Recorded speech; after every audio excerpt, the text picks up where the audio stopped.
Well, good Monday afternoon, everybody. Hello. How was your weekend?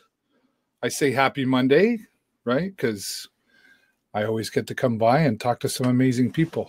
I hope you're watching this. And if you're not watching live, do me a favor, would you just type replay in the comments below so that I know that you were watching after. And if you are watching live, please say hello. I guess I should close a couple of things here. I always forget to do this. That's what happens when you self-produce. You need to look after yourself. Can't afford to hire that producer yet. Maybe someday soon. Welcome to the show, everybody. As always, I'm your host, David Burrows. This is episode, well, it's the episode 55 of the live version. This makes it episode 355. Yeah. Coming up in November, it'll be 8 years for the show. I've certainly met a lot of great, fantastic people doing this show. Really gotten to know my community a lot better. And I hope that you've gotten some value out of watching the show as well. Got some great guests lined up today. We'll be talking with Stacey MaolaS, who is going to talk about epilepsy and a special event that she has coming up to support Epilepsy Southwestern Ontario. And that'll be... You're going to learn some things, interesting things. And we may even get rid of some myths that you may know about epilepsy as well. And so that's my first guest, Stacey MaolaS. She'll be here soon. And then coming up, Dale Mosley, who is part of the Age-Friendly Sarnia initiative. And what is Age-Friendly Sarnia? We're going to talk about that. And they've got a special housing fair that they've got coming up this week as well, which we'll be broadcasting. But you'll be able to get out and ask your questions in person as well. So we'll talk about that. And then the Sisters of Soul. Yes, the Sisters of Soul are going to be performing for a special event for the Alzheimer Society of Sarnia. Before we move on, Stacey, you're sideways.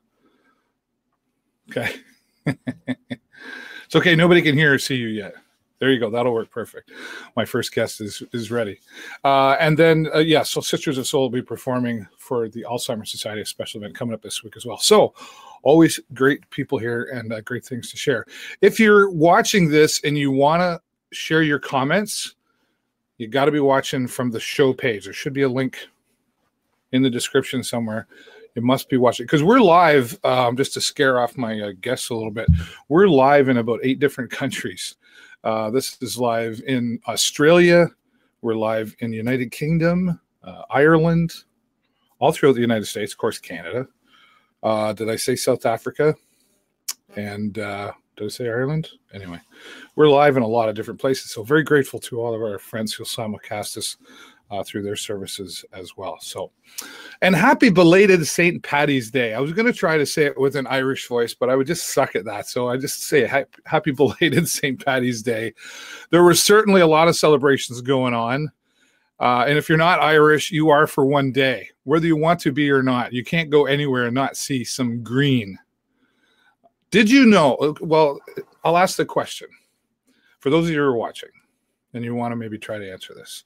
What is the official color of Ireland? Can anybody tell me the official color of Ireland? I hear you saying green. It's blue. There you go. Oh, I didn't know that. Do you know how I learned that? I learned that years ago when smoking still happened inside bars. They had matches, right? Remember matches? You could get little packs of matches. Paddy Flaherty's on the inside of their matchbooks had 3 trivia questions, and that was one of them. That was about 20 years ago. Wow. So if it's on the inside of a matchbook cover, folks, it must be true. That's all I'm going to say. All right.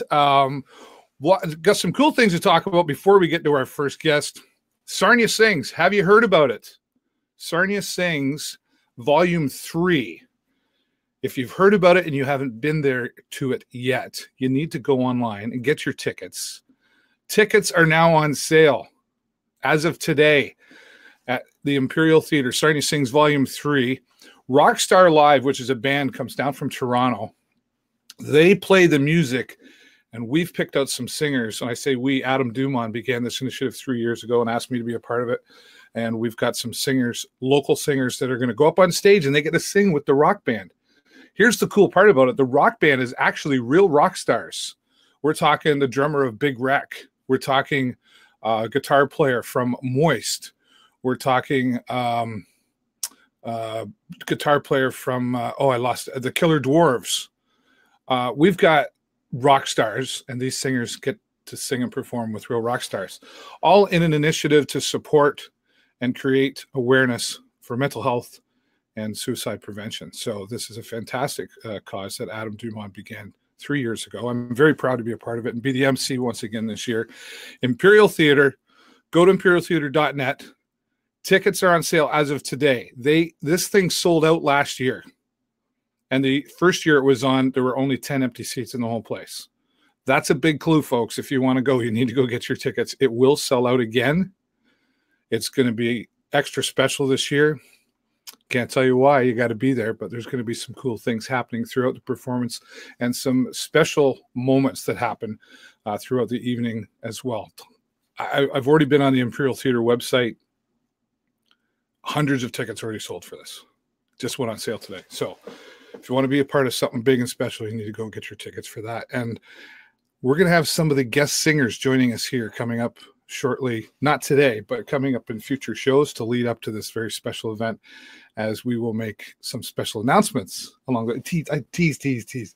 I like knowing something you don't know. That's not very nice, but I like to have fun with you. And it's going to be a fantastic time. Looking forward to that. Sarnia Sings, go to imperialtheater.net to find out more about that. We've got to talk about Sarnia Sting. It's been quite a ride for the Sarnia Sting this year. I made a statement a few weeks ago, and apparently somebody didn't like this statement. I said the Sarnia Sting have kind of been like the stock market. They've been up and down. I didn't mean anything bad by it. I just meant there's not been a lot of consistency out there.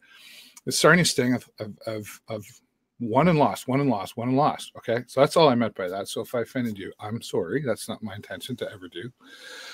They've had a struggling year, but they did make the playoffs. They've had a no-quit attitude all year. That's one thing certainly consistent for the Sarnia Sting.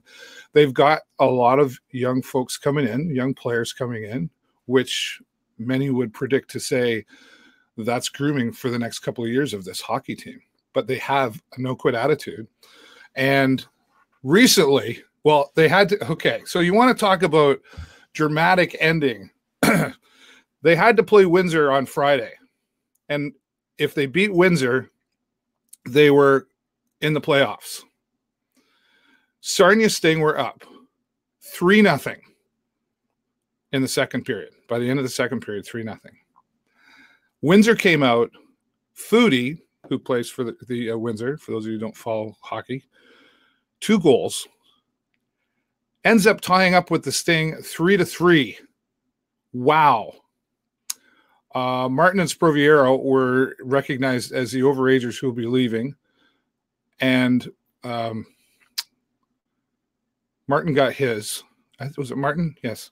So then it was sort of set to go, well, Franco's like, well, I got to get my goal if I'm leaving.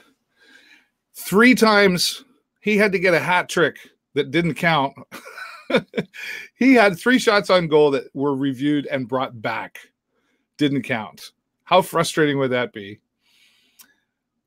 Overtime, the most stressful overtime I have ever watched in a hockey game. We up in the media booth were like biting our nails. I couldn't imagine being on the bench. Overtime ends and goes to a shootout. Talk about stressful times again. Sarnia Sting go in. Franco Sproviero, given the last chance at the shootout, he had to make it. And they said, here's the puck. Here's your chance. You want to get your goal going out in style? He goes in with an amazing nothing but net shot and wins the game 4-3. This was like Jay Peckham and I talked on our broadcast about this. We call it was just like that movie moment.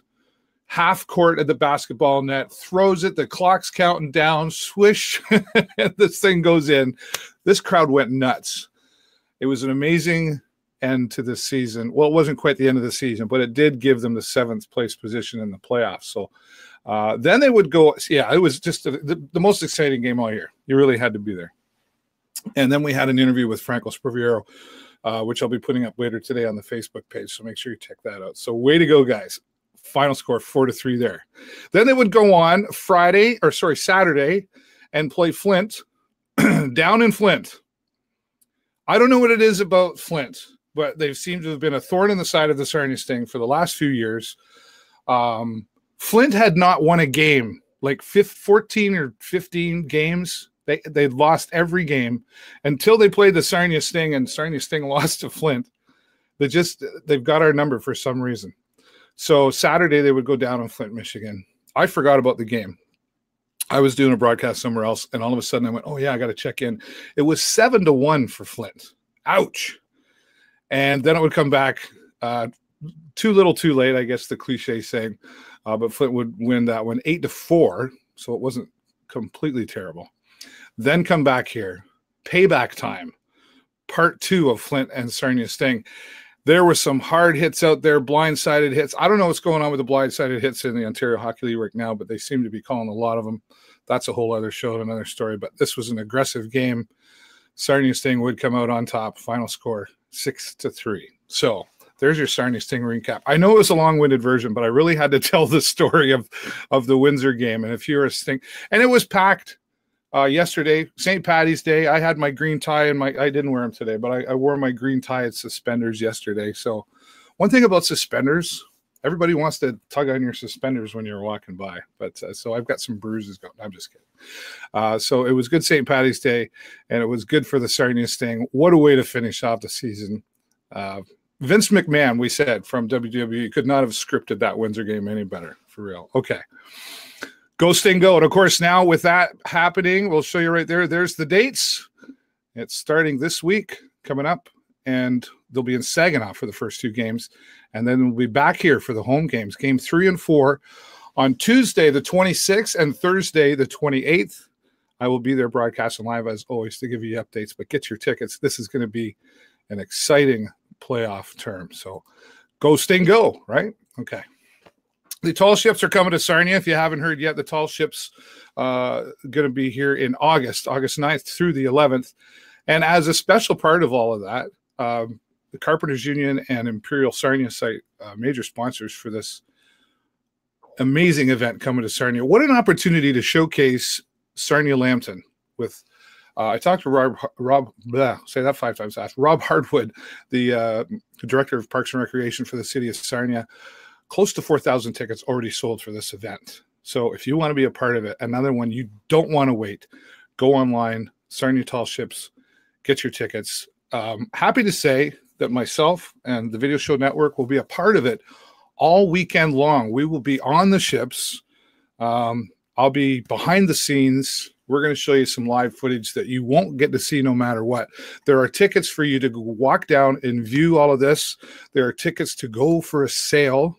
One is for Alzheimer Society. They're having a breakfast. There's just a lot going on. I don't have enough time to talk about it here, but the tall ships. And if that isn't enough just for the tall ships, they're combining forces with Blue Water Border Fest. Blue Water Border Fest 2019. Make sure you save the date for that. August 8th to the 11th for Blue Water Border Fest this year. A nice long event. Can't tell you who's coming yet, but pretty soon we will. There's that tease again. So Blue Water Border Fest is going to be involved in that. I will be the MC for Blue Water Border. You know what I'm trying to say. I'll be the MC for that. And then if that's not enough, Artscape by the Bay is also a part of this Tall Ships weekend. It's a Tall Ships celebration. Artscape by the Bay. I'll tell you, been involved with that for a couple of years. I'll be down there throughout the weekend for that as well. They're going to keep me busy. I think I got my own golf cart and everything. I don't know. Somebody's driving me around, but it's going to be busy. So much going on. So for you who tell me there's nothing to do in Sarnia, whatever. Like, I still hear that. Anyway, I could do a show on people who say there's nothing to do in Sarnia. Got to get off the couch. All right, so there you go. Artscape by the Bay, Blue Water Border Fest, and the Tall Ships. An exciting weekend for Sarnia-Lambton. Go online, get your tickets. Yes. All right.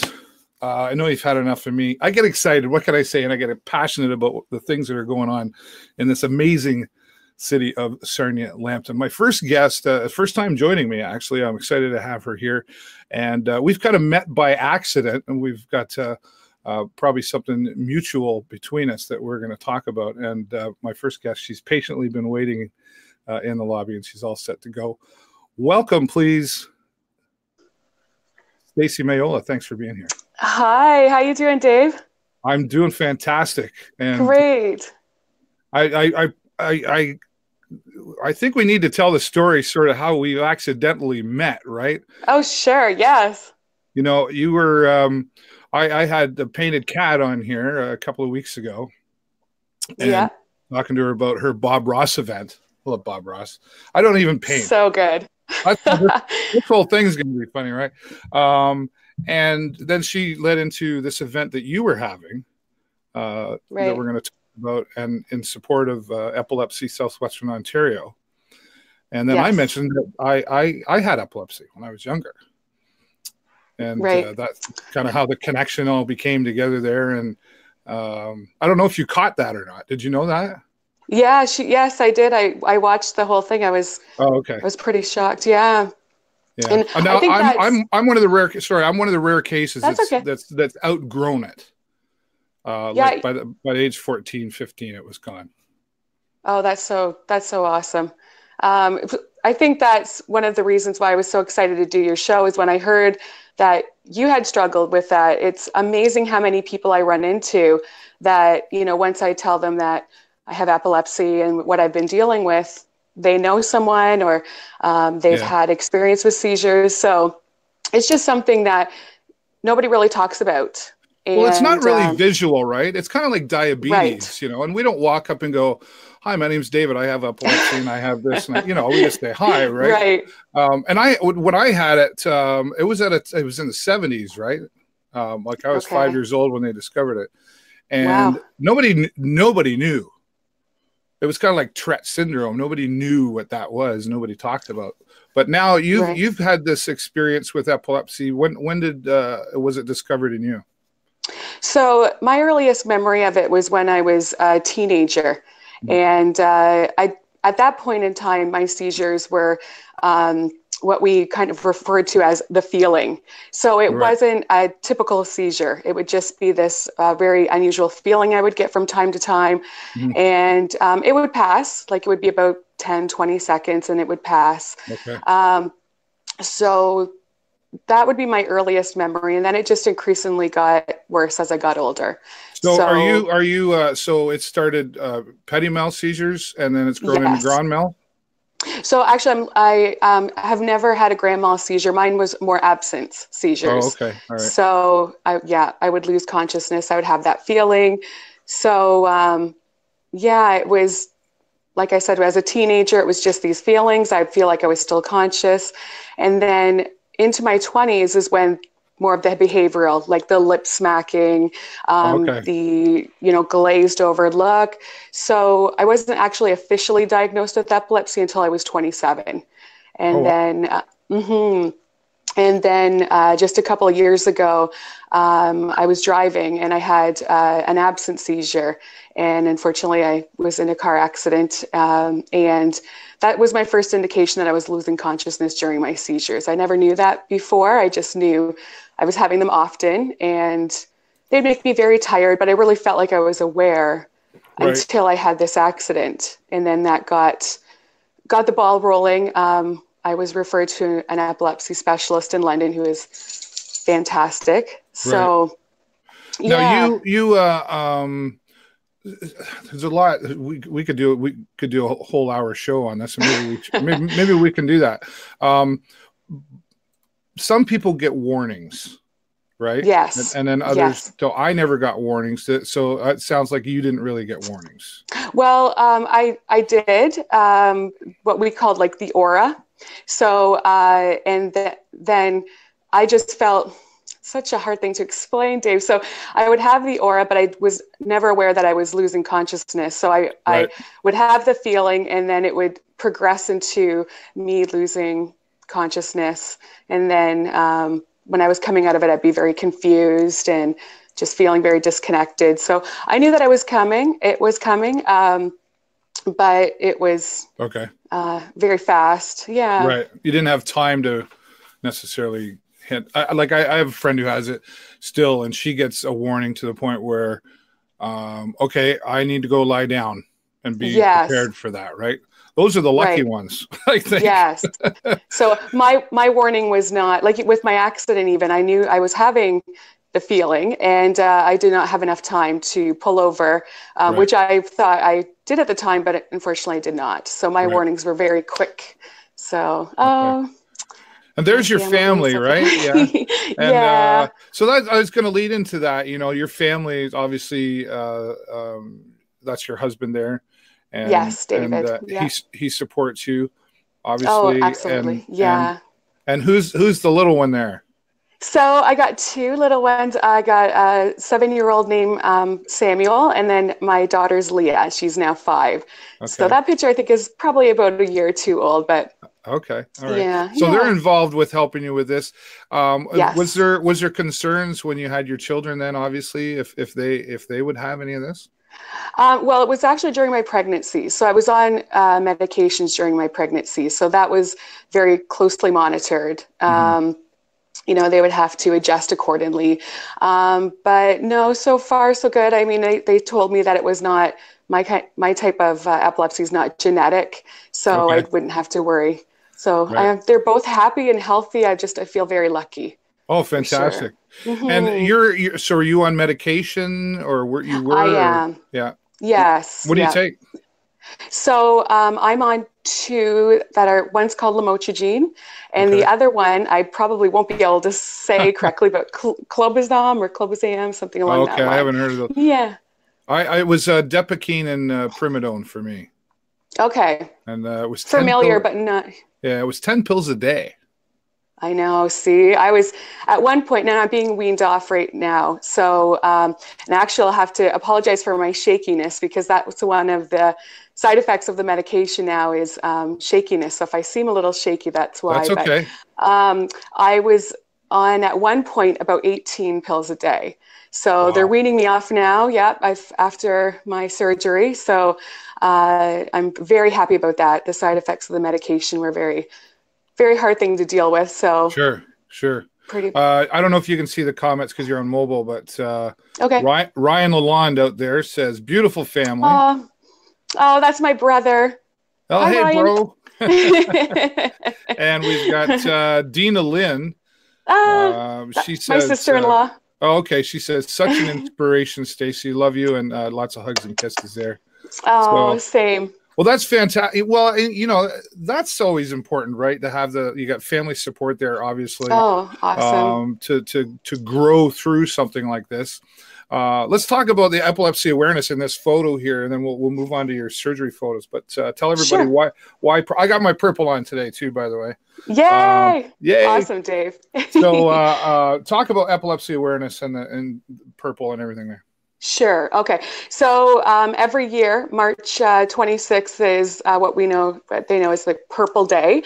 So just to raise awareness of epilepsy. So we just encourage people to wear purple and just spread the word about epilepsy. It's a pretty important day for my family and even my work, who's been so supportive. I mean, they're with me with the whole purple thing. So that's cool. That's awesome.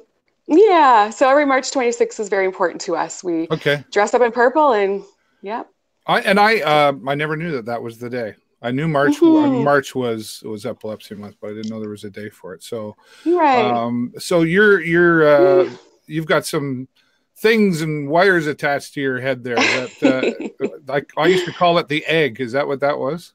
EEG, so yes, the EEG. That's right, Dave. Yeah. So after my accident, and I was put into the epilepsy unit. So I met with an epilepsy specialist, and he put me in the epilepsy unit. So that was actually, I was there for about 2 weeks.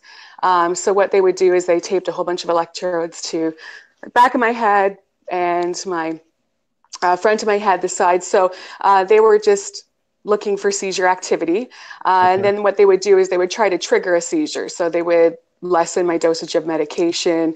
They would sleep deprive me, so they would make me stay up, and that not very pleasant for me. I like my sleep. But yeah, so my first hospital stay with the epilepsy unit was about 2 weeks long. So that was a very interesting experience. The epilepsy unit in University Hospital is pretty amazing, though. They're very high tech. It's an open concept type of room. So there's several people that have epilepsy that are in the unit that are being monitored. So it was very eye-opening to meet other people with epilepsy as well. Right. Like I said, I don't know a whole lot of people that have epilepsy, so I got to meet a whole bunch of people and just learn a little bit more about the condition as well. So yeah, right. that got the ball rolling. Oh, it's good to be able to connect with others and lean on each other and learn from each other, right? So it's fantastic. That's right. Have that support. Now this is you had some surgery done. I did. You gave me the photo. I contemplated whether or not, but actually, you know what? I thought it was just very important to know. So being in the epilepsy unit the first time with the electrodes. So basically I was in there to see if I was a candidate for epilepsy surgery. Okay. I was very, very fortunate that I was. Probably, I would say about 90% of the people that I met in the epilepsy unit were not. So with my type of epilepsy, it was a scarring on my right temporal lobe. Okay. So they were able to remove that. It's called a temporal lobectomy. So they were able to remove that lesion, and I had that done on October the 3rd of last year, and I've been seizure-free ever since. It's been amazing, yeah. And so how long's that been? So I'm almost at 6 months. Wow. So that was, and at the time of the surgery, I was having seizure activity almost every day. So the auras especially, and then I would probably about an absent seizure every about 3 days. Okay. So it's a really big deal. It's the longest I've been seizure-free, as far as I can remember. So an emotional thing. Oh, right? It was definitely a roller coaster. I found out the night before my surgery that they wanted to do an awake surgery. So what that meant was that they would be occasionally waking me up during my brain surgery to ask me questions and count. And they wanted to make sure that my speech wasn't going to be impacted by the surgery. So that was very unusual. It was a very intense experience for me, for sure, to be. Yeah, but well, good for you for growing through it. Thank you. And it's great to have that support. Karen Lalonde is also out there, and she says, "Mom and Dad are proud of you." That's my mom. Thanks, Mom. There you go. I love you. Oh, that's awesome. Aww. Well, we got to start moving on. I've just got to get ready for my next guest, but I know we need to talk about this Paint It Forward, which you've invited me to be at. Yay! And I'm so excited. I've put it in my calendar to be there. I've got to warn you, like, I suck as an artist. I just, like, I told Kat, Dave, you're going to love it. I've been to one before. It was horrible. Oh, stop. So, but it wasn't with the painted cat, and she swears that she can teach me if she's awesome. As long as I'm coachable and trainable. And I said, well, I don't know. Is that still questionable, Dave? Well, you know, Kat has a way of putting me in my place. So it'll be a lot of fun, and I'm happy to come and give you my time and support that. Oh, that's great. You're going to love it. She is awesome. I'm sure I will. If I can have some wine or a beer, I'll be okay. Talk about the event that's happening there. Let everybody know. You've only got a few spots left for this, right? I know. So I only have 3 spots left, which I'm so excited about. So almost sold out event. So the proceeds are going to help Southwestern Ontario Epilepsy Centre in everything is going to go locally. So we actually have a support group that I think is really important to know. So we have an epilepsy support group here in Sarnia that Epilepsy Southwestern Ontario hosts. We've got a fantastic coordinator. Her name's Deanna Henry. So we get together once a month and we just meet other families that have epilepsy. So either they have epilepsy or a parent or their child has epilepsy. So it's just a nice way to get to know the other people in the community that have epilepsy. And Yeah. so those funds will be used locally. Okay. And we're really hoping to bring more awareness, to bring other people into the support group. So we've got about maybe 20 people right now that are regulars, but I know that there's a lot more in Sarnia that need the support and I think would benefit from it. And maybe they don't even know it exists, right? That's right. Absolutely. All right. Well, we'll get the word out for you. Thank you. I appreciate that, Dave. You're welcome. Awesome. We shared the website that you gave me there with our viewers as well. And for folks watching, we'll post all the links to what we've talked about here and the events and everything on our Facebook page after. Anything that Amazing. I've still got Sandy Bucci's out there saying Sandy. amazing to witness the change. And we've got lots of people out there wishing you well. So that's so nice. That's fantastic. I feel so blessed. I am a very fortunate person to have that support in my life. That's very helpful.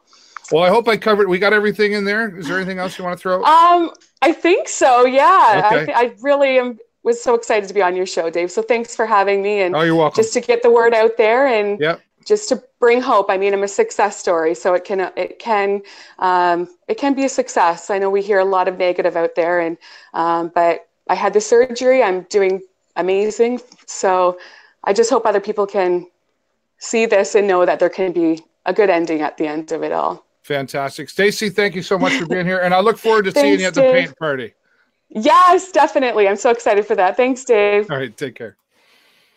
Stacey MaolaS, very excited. And why not be excited? That's a great success story dealing with epilepsy. It's probably more people than you realize had it. Like Stacey discovered that I had epilepsy on one of my previous shows.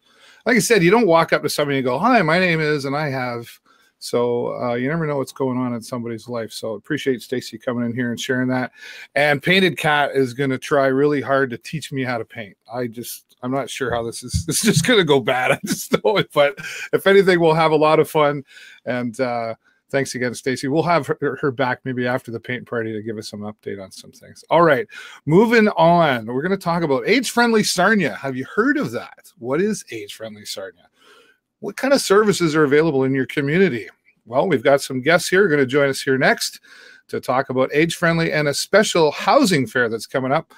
Dale Mosley and Amy, how are you? Good. How are you? Hi, Dave. Thanks so much both for being here. I know you've got busy schedules going on. Yes, thanks for having us. No problem. We're going to talk about this housing fair that's coming up, and I've had a couple people message me already. What's a housing fair? Well, we're going to talk about that, but I think we need to help people understand just what Age-Friendly Sarnia is all about and what it's trying to do. Oh, well, Age-Friendly Sarnia is what a program we have, an initiative we have through the City of Sarnia. It's making the City of Sarnia more age-friendly for everybody. So across all ages and also stages of their life, we want people to participate fully in this community. And so age-friendly is, that's one of the initiatives we're doing. Yeah. So I'll tell the story. Back in 2017, we did an action plan, and we actually tested about 1,200 people participating in the community through trying to engage the community with how do we make this community more age-friendly. So 1,200 is a really good sample size. And we're able to gather enough information to come up with 42 priority action steps and an action plan that was endorsed by Council in March 2017. And since then, actually it's March 2018, sorry. And then since then, we've put together 7 subcommittees that have been working to make this city more accessible, more age-friendly. Right.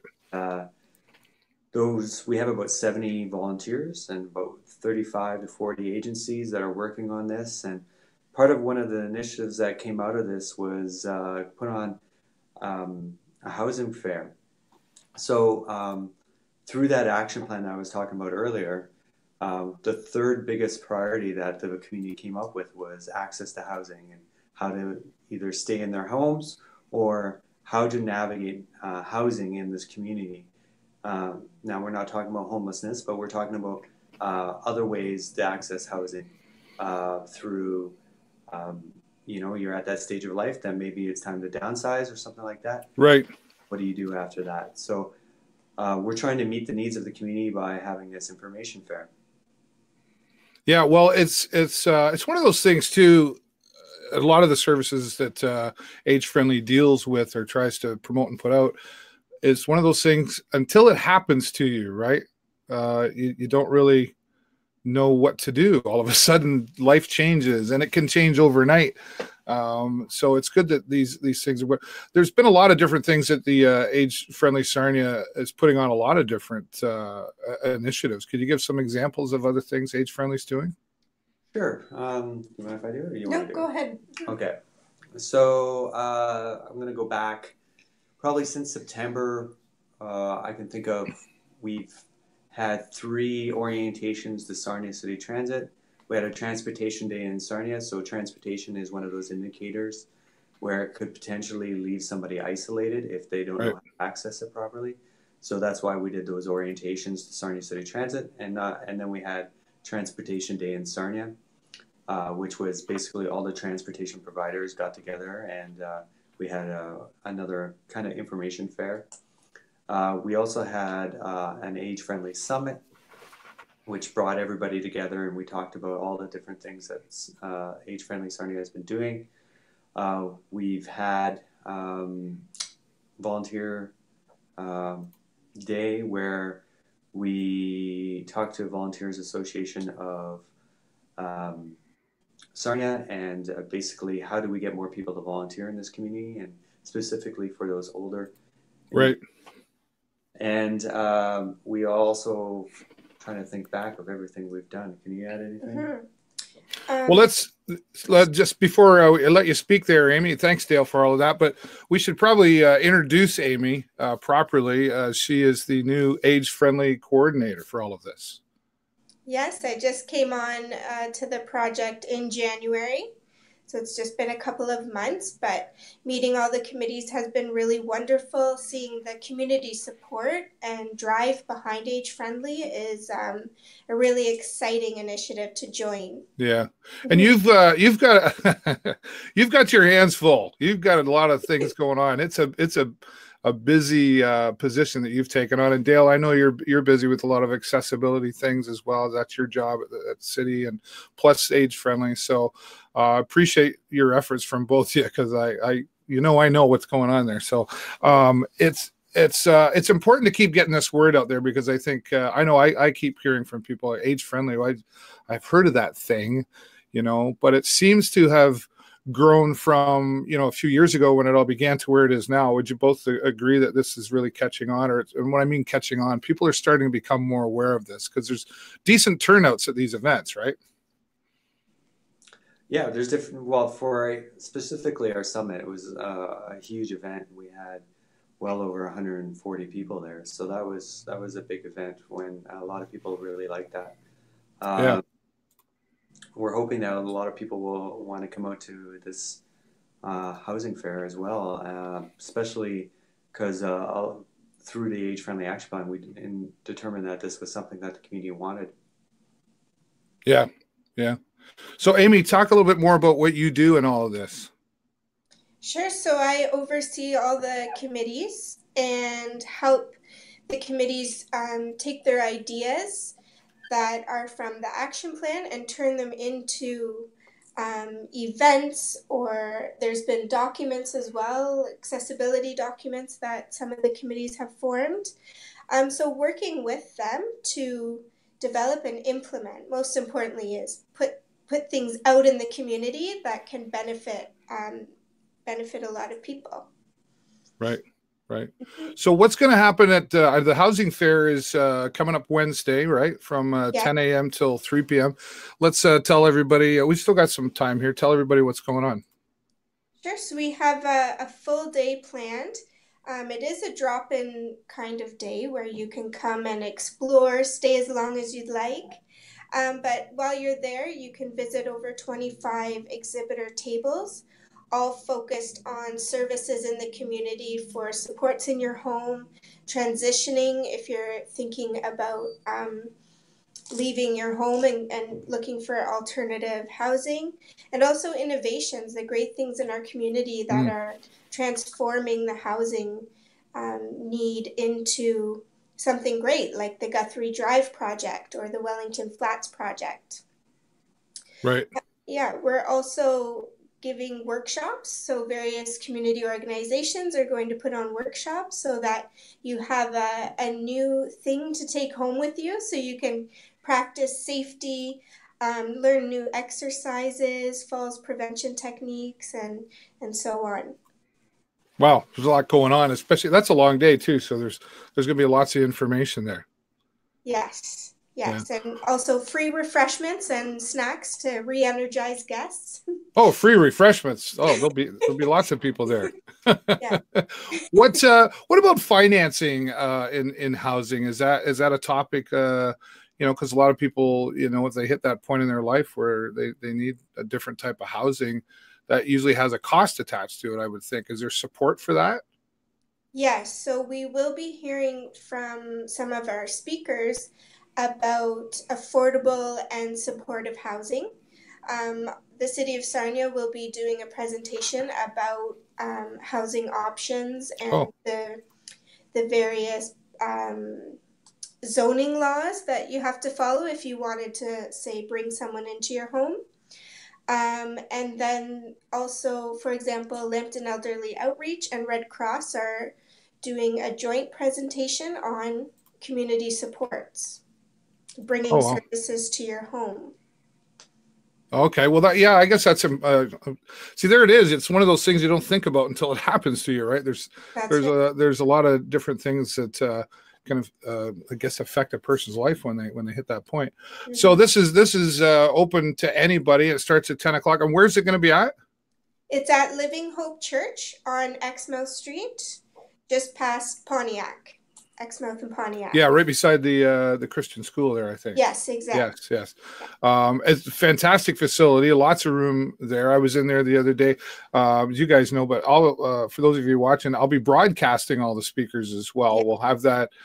It'll be on the Age-Friendly Facebook page. We'll have it on about 8 different pages at the same time. So if you can't make it out there, you'll be able to watch it, but I would certainly encourage everybody to come out there, because then you get a chance. Will people be able to, have a chat with the speakers after they speak? Is that something that's going to go on? Yes, most of our speakers are also exhibitors, so there's a lot of crossover there. We wanted to reach the housing experts, have them at the table, accessible to the public, and then also presenting on key topics. So yes, right. There's time at the table to talk to the organizations, but also the presentations.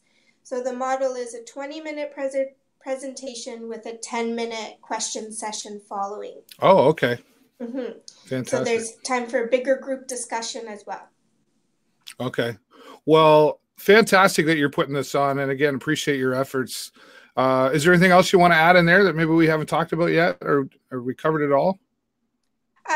I think we've covered it all. We want this, I know the committee really wanted to communicate that it's not just a regular housing fair, that interaction with the housing experts is the most important thing that the community needs and wants, and they get to talk to the experts firsthand. Yeah, I think that's a good point that you make there, because I think, a lot of times we go to these things, we sit and we listen, and then that was it, right? So this is more of a, and you have to take notes and all that stuff. This is more of an engagement setting, which is fantastic. And I think we might be able to take questions from the viewer audience as well that we could ask the speakers too. So that would be handy. So Dale, what about you? Any final thoughts? Final thoughts? No. Just want to thank the committees and the volunteers that put something like this together. It's always a good thing that puts there's a lot of work that goes into this, and without them, we wouldn't be able to do it. Yeah, and there is a lot of people involved, which is fantastic to see. And this is supported by the city as well, correct? It is. Yes, it is. It's supported by the city. It's a City of Sarnia event, and all age-friendly events are City of Sarnia events. And so, yeah, very much supported by the city. Yeah, that's fantastic. I think it's important for people to understand that, because this isn't just a group of people sitting around a table going, what kind of things can we do? This is important. It's part of the World Health Organization, and there's well researched and yeah. Well, and you give credit to yourself for that, because I know in the early stages you guys did those surveys. You really got a huge turnout as far as a response to those surveys, right? Certainly did, yes. We certainly did, and we actually had target areas that we wanted, like say younger seniors versus older seniors, males versus females, because usually females tend to participate in this, but males don't. And we hit every objective that we had, so it worked out really well. And with the 1,200, like I said, that beats Hamilton. That beats Waterloo, those bigger centers like Windsor. It beats all them as far as a good sample size. So we did really well in the beginning, and we're doing really well implementing this. And we couldn't do it without Amy and the rest of and the volunteers as well. Yeah, and it's gone quite. It's been expedited well for as far as what's been accomplished. Because sometimes, there's things that get in the way, like government. Right? Nice. And it's a slow process, so I can say that. So congratulations on all that. Thanks so much. And again, thanks both of you for being here, and we'll see you at the housing fair. Yes, we'll see you Wednesday. All right, take care. Thank you. Bye-bye. All right. Dale and Amy from the city of Sarnia joining us to talk about the housing fair, and giving you a little bit more information, hopefully, about what the housing fair is all about and how you can come out and engage with everybody. And as I said, I will be broadcasting that live on the Video Show Network page, the Talk Show Network, the show, a whole bunch of places. And it'll be on Age-Friendly Sarnia Facebook page. They have their Facebook page as well. And I just want to go through and show you those things once again. So Age-Friendly Sarnia, there it is on Facebook. Very simple. Facebook, Age-Friendly Sarnia. They also have their talk 5 times. Slow down. agefriendlysarnia.com. Sometimes I get talking too fast. I just got to slow down, right? So check that out online. That's happening Wednesday on Exmouth Street. As I mentioned, we'll have all the information posted after the show. We'll have all the links there in the comments. You can get all the information for that. Thanks again to Dale and Amy for joining us.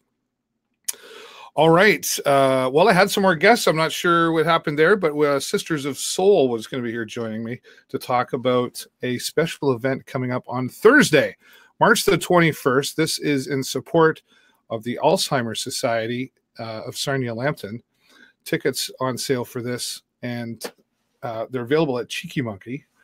It's going to be at the Alzheimer Society here, it's going to be at the Sarnia Public Library in support of the Alzheimer Society.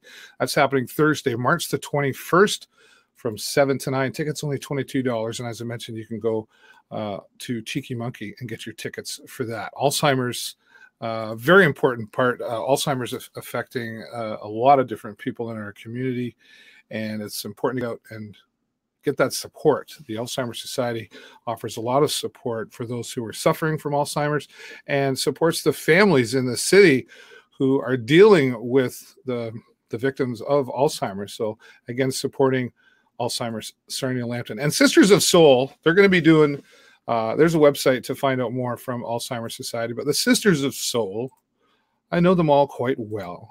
Very talented ladies and a guy, the Sisters of Soul. And if you haven't seen them before, they really are fantastic. They're going to be doing some Motown and a whole lot more. That's what it's all about. Again, supporting the Alzheimer's Society here at Sarnia-Lambton. So looking forward to that. I'm hoping to get to that myself, schedule permitting. We'll see what happens. So Sisters of Soul, sorry we couldn't get you in here, but we're happy to talk about it and get it out there to support the Alzheimer's Society. And thank you to the Sisters of Soul for doing this for Alzheimer's. All right. Well, if you can't watch me, if you can't stand looking at me, but whatever. If you'd like to take me jogging with you, you'd like to take me for a ride, you can, oh, there we go. Looks like one of our Sisters of Soul has shown up. So I can't hear you just yet there, Cheryl. So you're in the lobby. One moment. We're going to bring you on now. Take me jogging with you if you'd like to take me for a ride. Okay, there you are. Am I here? Yeah. So, but I need you to close the Facebook tab that you've got going. Okay. Because I can hear my voice. That's what I thought. You're kind of double there. How's that? There you go. Fantastic. Okay. Awesome. All right. You made it. Well, Sue was supposed to, so I don't know. Maybe there's a glitch somewhere. Okay. All right. Well, thanks. I just talked about it, so we'll just take Yes. a few minutes. The Sisters of Soul performing for the Alzheimer's Society. And Cheryl, how long have you been a part of the Sisters of Soul? I've been part about 5 years, I suppose. Yeah, about 5 years through several incarnations with different people, and I'm just delighted to be part of it. So yeah, and there's a gentleman involved. We have 2 gentlemen now. 2 gentlemen involved now. George, of course, George Weber's been around forever, and Rick Powell has joined us now, and we're delighted to have him with us because he's just a wizard on the guitar. And we also have Greg Wilson with us as well, and he is a harp player. He's not quite with us yet, but he's coming on board shortly. A harp player, boy, you don't see those every day. Not like a harmonica player. Oh, a harmonica. Yeah, I thought you said. They call it the harp. Yes, yes. I'm still waiting to see somebody play the big harp. You know, remember that? I would love that. I would love. I think that'd be amazing. Well, that's so the guys have to stick with the Sisters of Soul label. They do, right? Yeah, but we're getting even numbers now. It used to be just George, so we might have to add the Sisters and Brothers of Soul, perhaps. The battle begins. Yeah, that's right. So this event you're doing for the Alzheimer's Society of Sarnia-Lambton, how did this all come about? Actually, Rick Powell approached them about doing a fundraiser for them. Right. I think there's not many of us who aren't affected by someone who has had Alzheimer's. So, and Kathy, particularly Kathy Landerhue, several of her relatives have suffered with it, and also I believe George's mother. So it's kind of something that's near and dear to our hearts. So my father has Alzheimer's, so I can relate to it. Many people do, yes. Yeah, probably more than people realize too. I think so. Yeah. It's just I don't know if you were watching before. We were just talking with Age-Friendly Sarnia. And it's one of those initiatives where services that you don't know are available because you didn't need them until all of a sudden it happens, like literally overnight. Exactly, overnight almost, yeah. And also Alzheimer's does a great job of not just supporting those dealing with Alzheimer's, but the families of those who especially the caregivers. That's a stressful thing. And I think a lot of times it's obviously the patients that need help, but also the caregivers and how to deal with it and what resources are out there that otherwise you have no idea. So they do an awesome job. Yeah. So what Motown? That's pretty obvious. What's the and more part? Well, we always do a little bit of country. We do some blues stuff. We're just very eclectic and try to have a good mix so that there's always something that's going to appeal to somebody. And most of all, we have a lot of fun. So. Yeah, you're almost like a musical barbershop sort of thing. Like, cause you know, like you guys, like you say, you perform great music. You're not blaring loud. No. But you can always tell you guys are having fun because everybody's always smiling and joking around. Oh, yeah. We have a ball. We really, really do. Yeah. So this is on Thursday coming up 7 o'clock. Is that right? Yep, 7 o'clock till 9. Yep. Okay. At the library. So it's a great venue. And there's an elevator there for anybody who has difficulty going up the stairs. So we expect to see everybody. There's no excuses. Yeah, absolutely. Now, do you take turns each having the lead singing? Usually it's Kathy Landerhue and Fran Schweitzer and Sue Weber are doing lead most of the time. Sometimes Rick sings a little bit. George usually has at least one number. And I love to do background, so I'm just there. So yeah, there's always something for me to sing. Perfect. Well, Cheryl, thanks for jumping in. It sounds like you got some action going on around you there. You can hear my dogs. Yeah, he wants your attention. Yeah, exactly. All right, Cheryl, I'll let you go. Thanks for popping in. Bye. All right. One of the sisters and gentlemen of souls joining us here. I was glad that we could get them on. Cheryl McFarland, thanks so much for that. And you can get out and experience the Sisters of Soul. They really are fantastic. Down at the Sarnia Public Library Theater, which is a great venue. And you'll be supporting Alzheimer's Society. Tickets, once again, available at Cheeky Monkey. Go down and say hello to Roland and Marianne. Tell them I sent you down there. And come out and enjoy a beautiful night of music. It's only a couple hours, right? Why don't you go out for dinner first? Downtown Sarnia's got a lot of choices down there. And if you haven't been to the Hog Bar downtown yet, a personal recommendation. I enjoy eating there. So thanks to all of my guests. I want to say a special thanks to Stacey MaolaS, who joined us here earlier to talk about dealing with epilepsy and how she's come through it, which is awesome. And then our friends Dale and Amy from the City of Sarnia and the Age-Friendly Sarnia initiative, specifically the Housing Committee, inviting you out to be a part of the housing fair. And then, of course, the Sisters of Soul happening this Thursday night. All right. I think I got everything in there. This is what I was saying before Cheryl popped in there. If you can't look at me, that's funny. And you want to take me on the road with you, maybe you want to drive to work and listen to me and the guests, or jogging, whatever, you can do that. Available on Anchor, on Breaker, on Google Podcasts, Stitcher, Spotify, Apple Podcasts. The show is everywhere, and it's because of all of you who supported over the almost 8 years of doing the show. Now you can take me on the road with you. Thank you again to all my guests. Thanks to all of you. If you enjoyed the show, please take a moment and type the number 10 in the comments below. If you're watching the replay, please type replay so that I know you were watching after. And I'll be back a little bit later this week. I'm going to be doing some other cool stuff on Facebook. I'm also on Twitch. And if you don't know what Twitch is, go to twitch.tv/Dave Burrows or Dav Burrows. Yeah, I'll do it properly. I should have had this ready. I'm my producer. And if you have heard of Twitch, it's not all about gaming. There's a lot of different stuff going on there. There's podcasts. There's people painting. There's people doing their nails. There's cooking shows. There's all kinds of things going on Twitch. You should check that out. And I broadcast a couple times a week there as well. All right. That's all the time I got for you this week. Have a great week and an even better weekend. And we'll see you next time right here on the show live. Bye for now.